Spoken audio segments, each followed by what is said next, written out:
নমস্কার, পমস জিকে এবং জে ওয়ার্ল্ডে আপনাদের স্বাগত।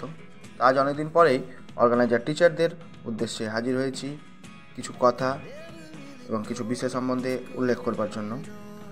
তার আগে একটি ছোট্ট ভিডিও রয়েছে, অন্য প্রতিবেদন।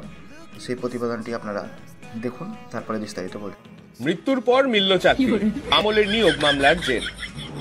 কেউ 65, কেউ 71, কেউ আবার বয়সের হিসেব নিকেশের পাট চুকিয়ে যাত্রা করেছেন পরপারে, আর এখন ধূমকেতুর মতো তাদের ঘরেই করা নেড়েছে প্রাথমিকের নিয়োগপত্র। অভিযোগ, প্রশিক্ষণ থাকা সত্ত্বেও প্রাইমারি স্কুলে চাকরি মেলেনি বাম আমলে, প্যানেলই বাতিল হয়ে গিয়েছিল। তারপর মাঝে দীর্ঘ আইনি লড়াই, শেষমেশ 66 জনের কাছে এসেছে প্রাথমিক শিক্ষকের নিয়োগপত্র। 1983 সাল, রাজ্যে তখন বাম সরকার। প্রাথমিক নিয়োগের প্যানেল বাতিল সংক্রান্ত মামলা শুরু হয় কলকাতা হাইকোর্টে। গত বছর অর্থাৎ 2023 সালের 20 ডিসেম্বর 66 জন চাকরি প্রার্থীকে নিয়োগের নির্দেশ দেয় আদালত। সূত্রের খবর, এদের নিয়োগ কার্যকর হয়েছে 2014 সালের 18 আগস্ট থেকে। কিন্তু এতদিনে অনেকেই এই পৃথিবী ছেড়ে চলে গেছেন, যেমন হুগলিরই উমেশ তালুকদার, স্বপন ঘোষের পরিবার। বেশ কয়েক বছর আগে মৃত্যু হয়েছে তাদের। তুমি চাকরিটা ওদিন হয়ে থাকবে না, চাকরিটা পেনশনটা পেলেও তোমার সারা লাইফটা চলে যাবে। এই কথাই সব সময় তার চাকরি ধ্যান, চাকরি জ্ঞান।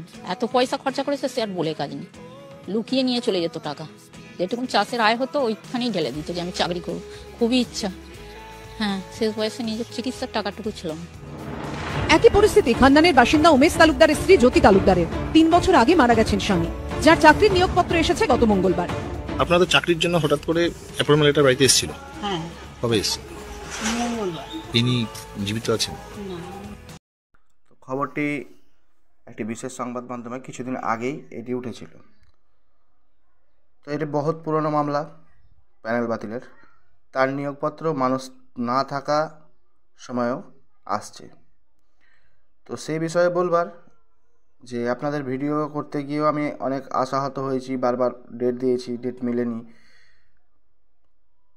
যা ডেট পাই সেই ডেটই আপনাদের উল্লেখ করি। তো আশাহত হয়েছিলাম বলেই কোনো আর আপডেট দেইনি। তবে এখন যে আপডেটটা এসেছে তাতে বিশেষ জোর দিয়ে তারা বলেছে বলেই আপনাদের সামনে এই ভিডিও করতে উপস্থিত হয়েছি। তাদের মতে ফেব্রুয়ারি মাসের ফার্স্ট উইক থেকেই আপনাদের কাজ যা বাকি রয়েছে তা স্টার্ট হবে।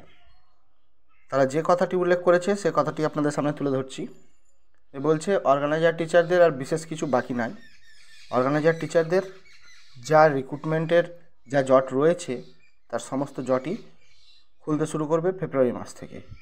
তাহলে তাদের কথা মতনই আগামী ফেব্রুয়ারি মাসেই আপনাদের হয়তো কোনো প্রসেসিং স্টার্ট হতে চলেছে, ফেব্রুয়ারি মাসের ফার্স্ট উইকে।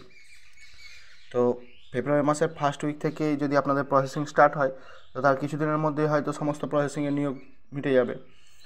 আর আগের মতনই যদি চলতে থাকে তো একই হিসাবেই পরিগণিত হবে। তো যাই হোক, অর্গানাইজার টিচারদের দ্রুত নিষ্পত্তি হোক এই আশা করেই ভিডিও শেষ করছি। শুধুমাত্র ফেব্রুয়ারি মাসটাই আপনাদের নিয়োগ প্রসেসিংয়ের ফার্স্ট উইকটা খুব ভাইটাল। আর ডেট যেটি উল্লেখ করেছে সেটি 5 তারিখের পর থেকে 12 তারিখের মধ্যেই অর্গানাইজার টিচারদের কোনো না কোনো রিপোর্ট আসতে চলেছে এবং সংখ্যাটাও অনেকটি বেশি হবে, এরকমই তথ্য কিন্তু উঠে এসেছে আমার কাছে। তাই খবরটি গুরুত্বপূর্ণ বলে আপনাদের সামনে তুলে ধরলাম। যদি ভালো লেগে থাকে অবশ্যই ভিডিওটি লাইক, শেয়ার, কমেন্ট করতে ভুলবেন না। তো থ্যাঙ্কস ফর ওয়াচিং পমস GK and J world. Please support this channel.